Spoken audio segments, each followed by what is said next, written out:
Before you go to the polls in this year's general election, there are a few things you ought to know.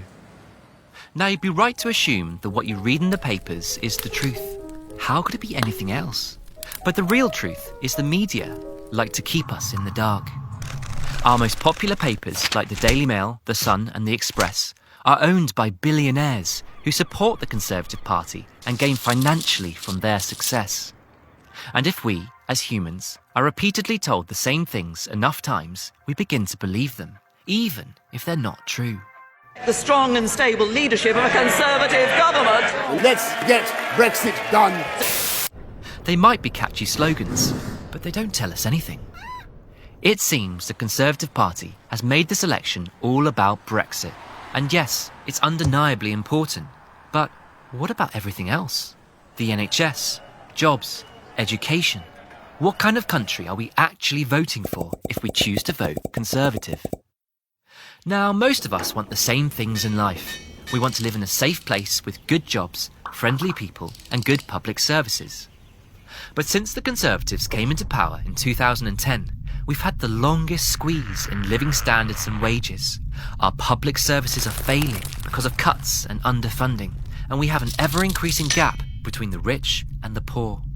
This is the result of a Conservative policy called austerity, and this is what it's done.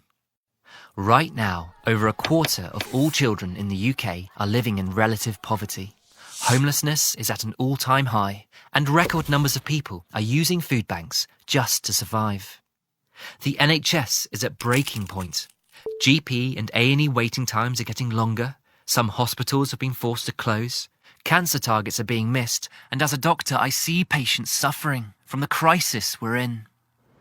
And it's not because there isn't enough money for the NHS, and it's not because of immigration.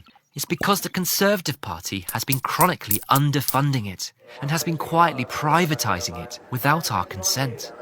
And this is the same tactic they used to sell off our railways and energy suppliers, and we know how well that went. Expensive fares and terrible service. The Conservatives also have a cavalier attitude towards your safety. Cuts to the police and the fire service mean many crimes aren't being investigated properly, and some house fires aren't being extinguished quick enough. Fire deaths have risen by 21% as a result. And it's the same story in our education system. School budgets are being cut, teachers are being laid off, and many others have quit due to the increasing stress and pressures. The Conservative Party has made us believe that all of this has been necessary to balance the books and bring down the national debt. But it's actually done the opposite and increased our debt by 53%. All of the suffering that people have experienced due to austerity has been for nothing. One issue on many people's minds is that of immigration. But we never needed to leave the EU to have control of our borders. We could have reduced immigration by 80% using existing EU laws, but it was our government that chose not to. The hard truth is this. As these papers and the Leave campaigns distract us and blame the EU and immigration for all of our problems, the super rich continue to hide their money offshore and avoid paying taxes. Taxes which could be used to fund our public services properly. And whilst we're all mad at each other, we're not mad at the people making all of the money. It's really that simple. And have you ever wondered why the papers are so anti-Jeremy Corbyn and the Labour Party? Well, because he threatens the elite by proposing increased taxes on the super rich and on big corporations. It's in their interest to persuade you not to support him.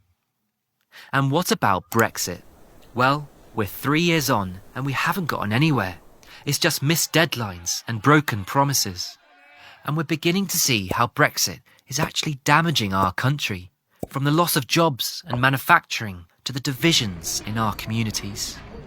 And Brexit is damaging our NHS, from the loss of staff to medicine shortages and a potential trade deal with the US. I can't hear him. It's the National Health Service. He says, should the National Health Service be on the table?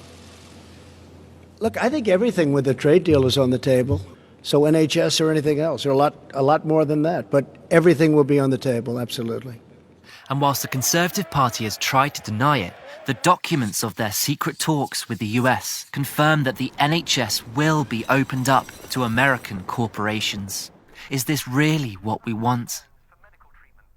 We have some big problems in our country, and it's understandable if you're angry and want things to change.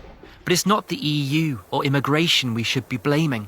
It's our government and austerity. That's what needs to change. You have an opportunity on December 12th to choose a new direction for our country and to have another say on Brexit now that we know more about it.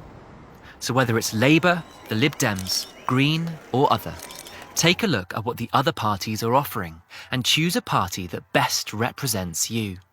And please, let's widen our news sources and talk to each other so that we can all become better informed. And if you enjoyed this video, share it with your friends and family. Show it to your nan, and together we can make it happen.